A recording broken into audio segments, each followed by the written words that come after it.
Hello there, welcome to the episode of the Aftermath. It's Crisandro, of course, and yeah, the game was played this morning. It was evening time over there, and yeah, it did finish the K-League All Stars 3, Tottenham Hotspur 4, and yeah, it was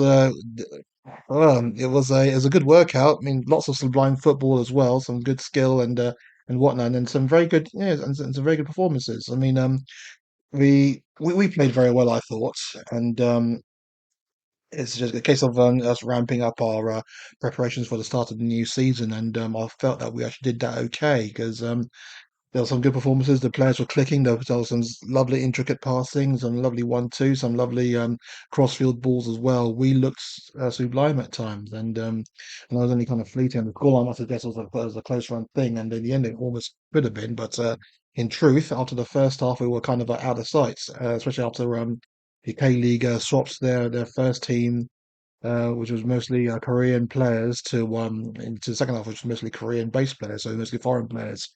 And I think that's where I'm not going to do them down because I know that a lot of people are saying that the foreign players would have a bit more quality, but for most of the foreign players are kind of aging. So I guess yeah, quality wise maybe there's a bit more there, but at the same time, it was a case of newer legs coming on, and we had hardly changed our team. So we'll get into that in a minute. Um, there was also a clash where we saw our future Spur in um, in a Yang Min-hyeok, Hyuk, sorry, who played for the K-League All Stars in the first half, and yeah, he looked good. Well, for the most part, I mean, lots of lovely touches. I can only remember having a couple of shots really. One of them was a lovely bit of movement. The right back had moved forward, or obviously the attacking. So I mean, Emerson. Anyway, let me give you the lineup first before we get into that. So basically, our fullbacks were Pedro Porro and Jamie Donnelly debutising there again, and he didn't put a foot wrong. He was fantastic. The centre back pairing of Emerson Royal and Ben Davies, who a lot of people, well, I say a lot, a few people in the group were anti that. You know, why play two players that are leaving? I don't know if Emerson Royal is actually leaving. I know there's lots of rumours saying that he is, and all that stuff. But until I was here we go, then I won't even entertain it. And Davies is a stalwart. He's not going to leave. He's been there 10 years now. I mean, celebrated his 10th anniversary with us, so he's not going to go. Adam started off with a midfield of Archie Gray, Pat Matassar, and Lucas Bergvall. So he gets the start. Madison, a lot of people were making out that Madison was dropped. He's actually just rotating his pre-season, isn't it? So Bergvall got the start after coming off the bench well, after start. I think his last start was against QPR, only after 25 minutes because he was forced off with a hip injury. But obviously he's fully fit now, and yeah, put in the hard yards.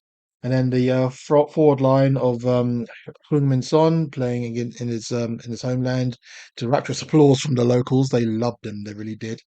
And Brennan Johnson on the right with Kulusevski playing through the middle.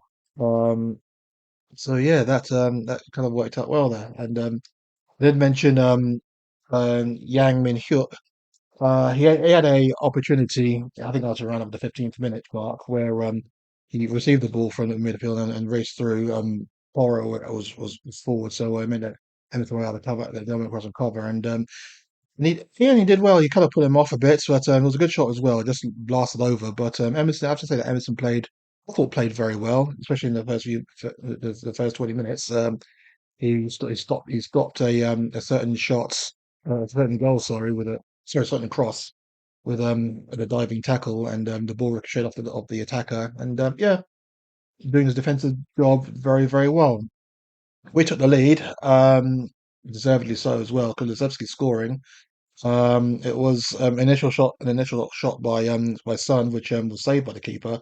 Kulusevski rounded it in, and yeah, 1-0, and I fully deserved really. We didn't go 2-0 up again pretty quickly. I mean, 8 minutes later, so just before half time, it's about nearly about 7 minutes before half time. Heung-min Son scoring a fantastic goal right in front of the fans there. That's what they were waiting for. I mean, Son I've been trying for a while. I mean, he did have to have a little rangy run across their back four and to have a strike which was it was well parried. Bergvall then crashes a shot off the bar. I thought it was over the line, but I was watching it on a little phone at work, so I guess yeah, I couldn't really tell. But then came Son's moment of magic, what he was working towards, and what the Korean fans and the public absolutely loved. And it started off with a pass from Lucas Bergvall out to Son, who was on our left, and he comes in, cuts inside, beats the defender, and then just trademark curling it in just inside the penalty area. The keeper was absolutely rooted, could not do anything about it, and that was 2-0. And I was going to say the game was home and hosed. And then just before half time, we made it three. And as I'd have to say, it was truly magnificent. It was just pretty much a case of slow, quick, kick, slow. You know the way the Brazilians like to play. Son had the ball in their final third. Plays it back to Sarr, who plays it back to him.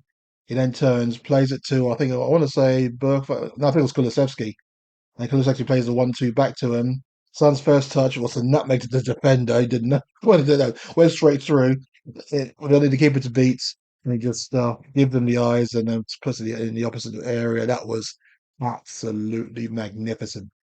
And I have to say that was well and truly deserved. And the public, the Korean public, loved it. And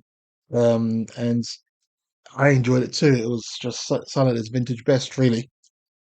And it is good to see that we're kind of playing in a different way than the way we had playing. Really, I know that people are thinking that's a son who's going to feed him now, but you see that our football is going to be more intricate. So under Ange, it's going to be a little bit more intricate, a little bit more fast passing.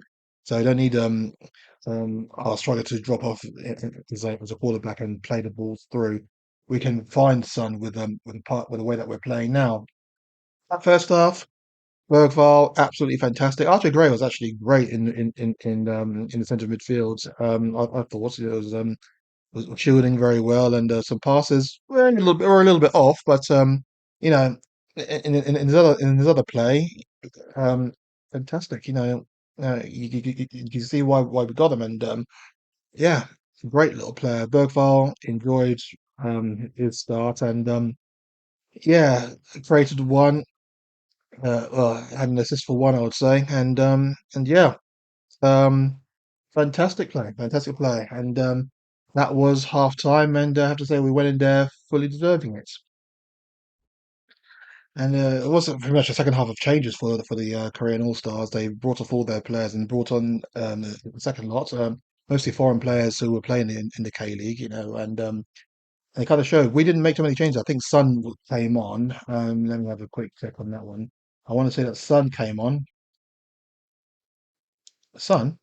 Skip came on,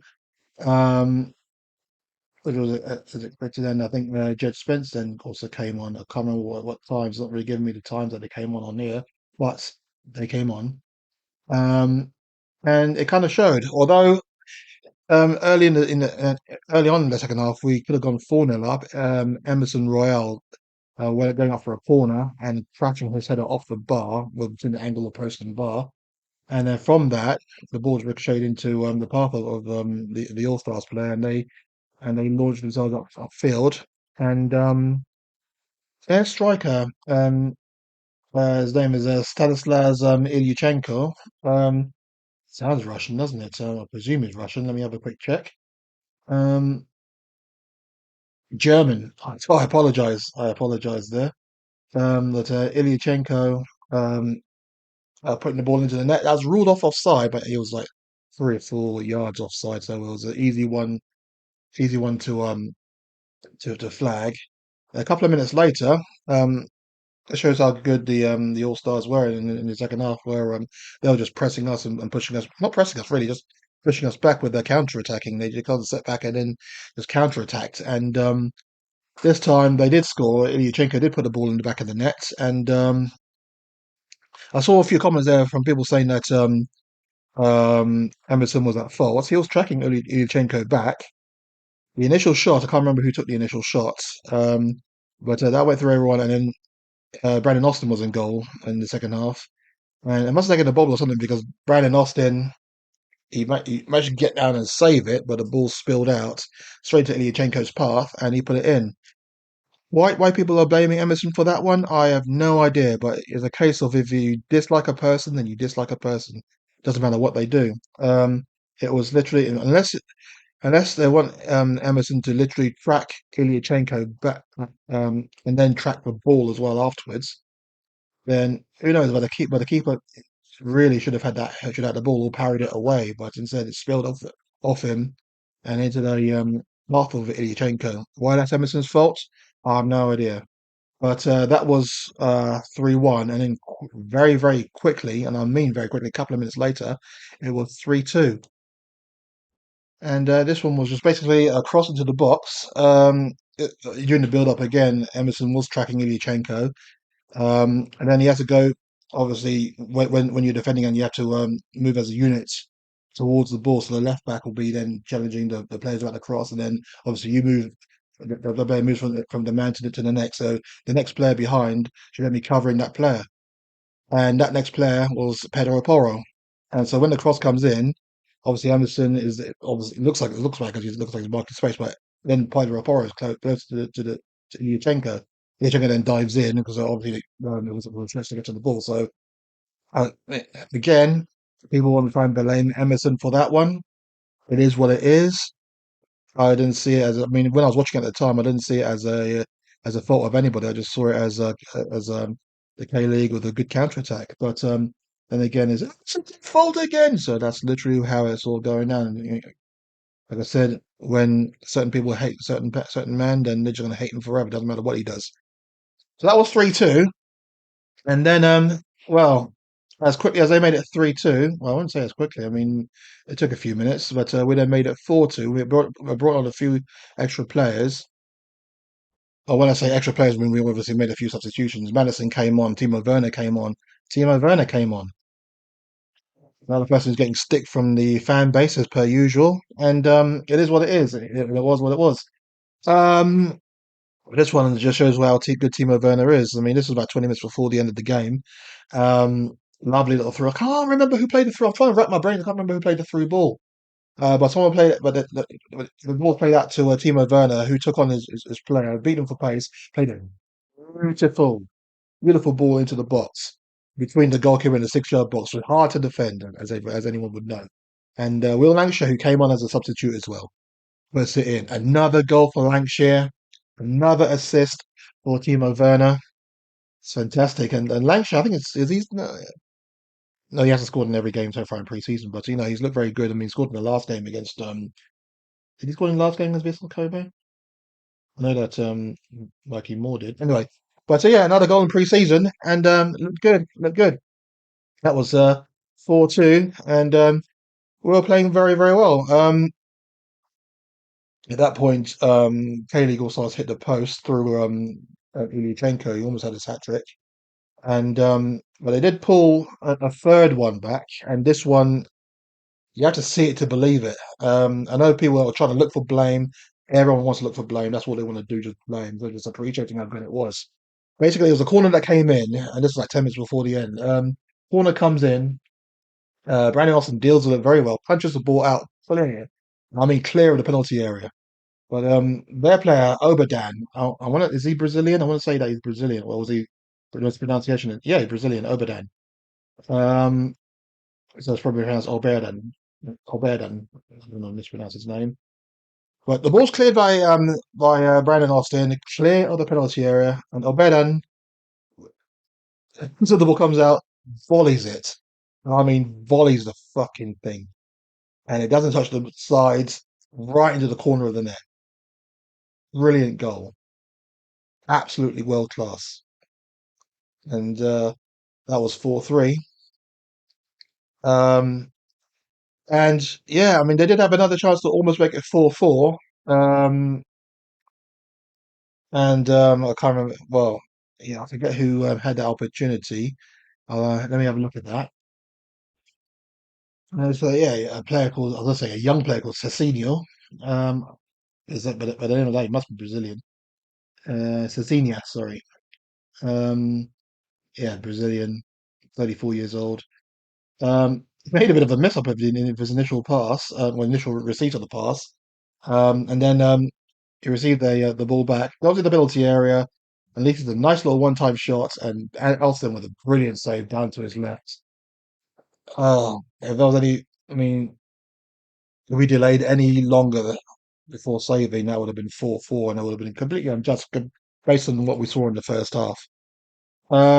But entertaining for many people. I know a lot of people will complain about the number of goals conceded, and I see that in many chats and whatnot, and so I see that in many channels and everything like that. Just me talking about we could do 61 goals last season. Well, see 65 the season before, but so we are doing something right, you know. But yeah, I have to bring that one in because was a chat I had on a YouTube channel with a YouTuber who these days likes to have a rant and rave about everything just to be proven right that he didn't back anybody and he doesn't believe anything's going to change and he wants to be everyone know that this is his belief and everyone should follow that belief. You know that there's kind of fans.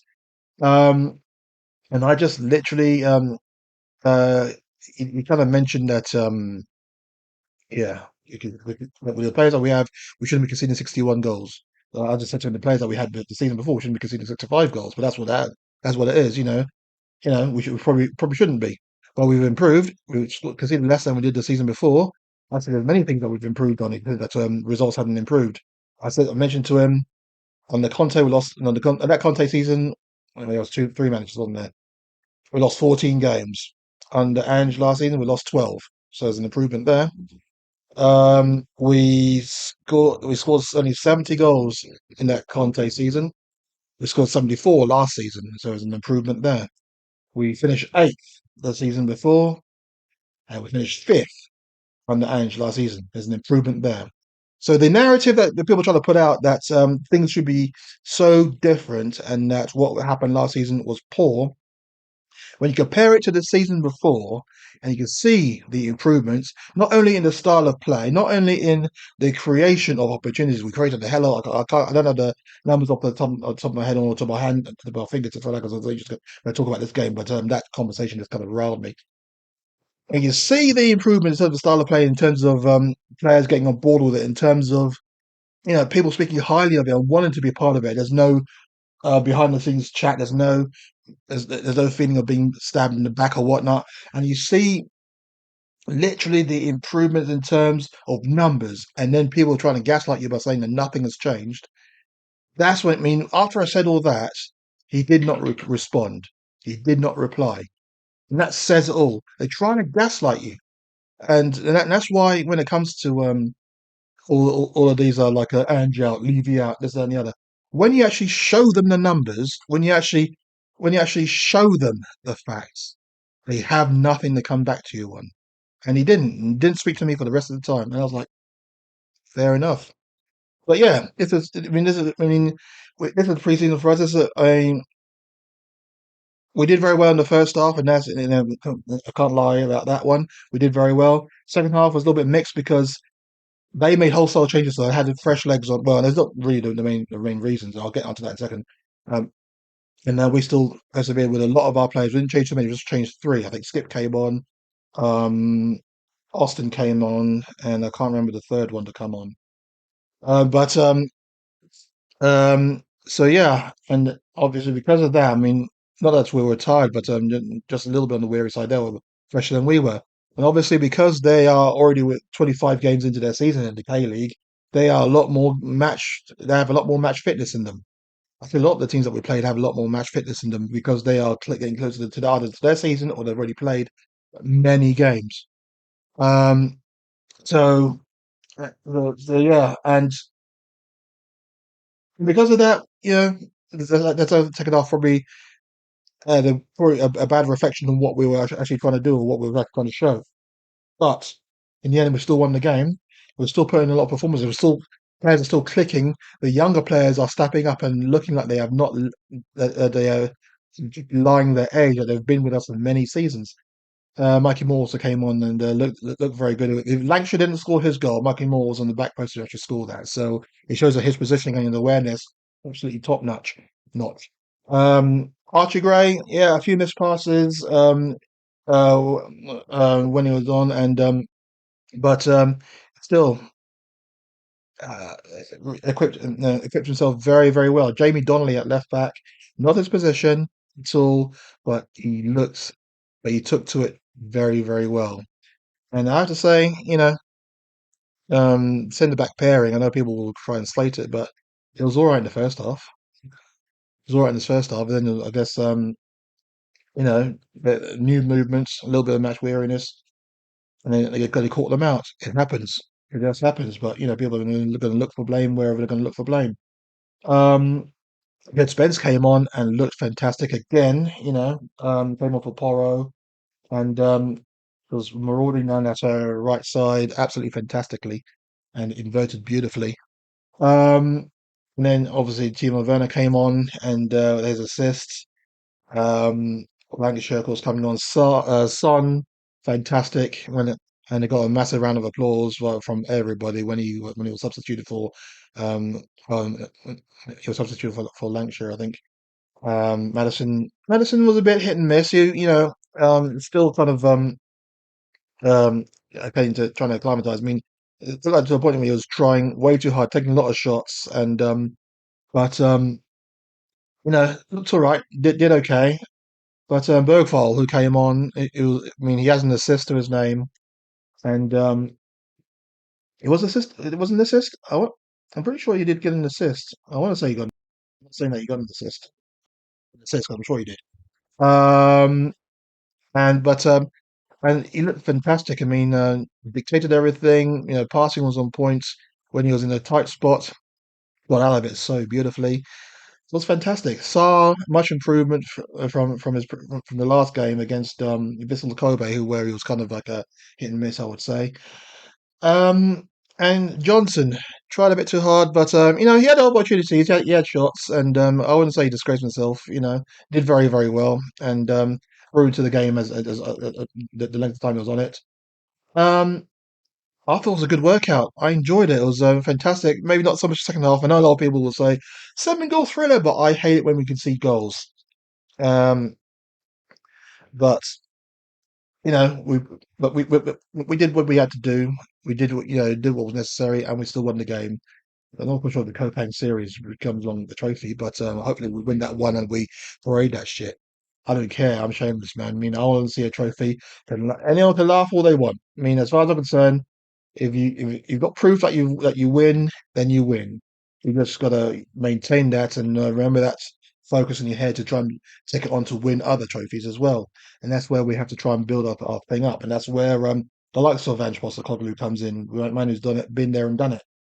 I know there would be people in the group who still will slate the guy just because, but yeah, ain't nobody got time for that, as far as I'm concerned. We got to do what we got to do. And so the next game, Saturday, which will be a live watch along with us. Hopefully, Shubes will be on, and looking forward to that one. It'll be Bayern Munich at the Seoul World Cup Stadium, in the stadium that we've just played in today. And I'm looking forward to that one. Um, we all set the sounds. I don't know why. I apologize for mentioning it because if not me, as everybody else, we're playing a hurricane. Ukraine won't be playing by the sounds of it. I don't think he's playing in any other games. And I'm still coming back from um racing for the world after the Euros and yeah, in Germany they have extra rest as well because they only play a 34-game season, so their season will start for another few weeks. Whereas our starts fairly shortly, um, in a couple of weeks' time, I think it is. So yeah, it is going to be an interesting game, and I'm looking forward to this one. Bayern Munich, I've been bringing in a few players. We're going to see Michael Olise um, play for Bayern Munich. He signed there from Crystal Palace, of course, and it'll be interesting to see how he's kind of taken to life at Bayern Munich. But yeah, so that's the one name that I'm sure we will recognise in the Bayern side, Olise.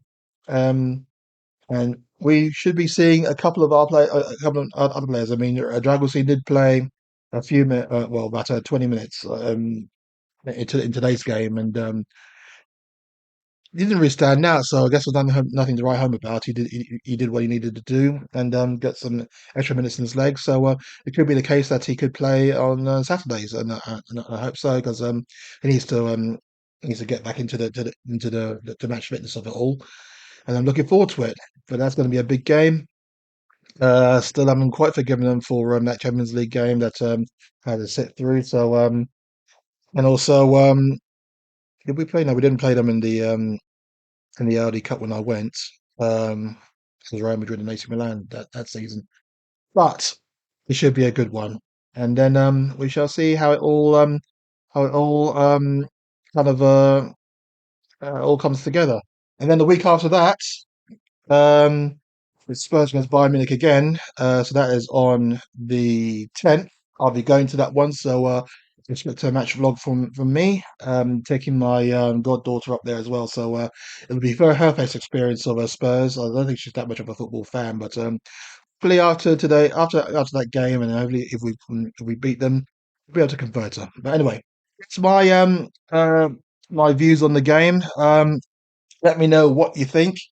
I thought it was an all right game. I quite enjoyed it. The last one we played, the K-League All Stars, we won 6-3, so it was a bit more tempered. We still conceded 3 goals, but and only scored four. So we're going to decrease in that aspect. But at the same time, it's another win, and hopefully we take that unbeaten run into Bayern on Saturday. Thank you for watching. Come on, you Spurs, and you all take care.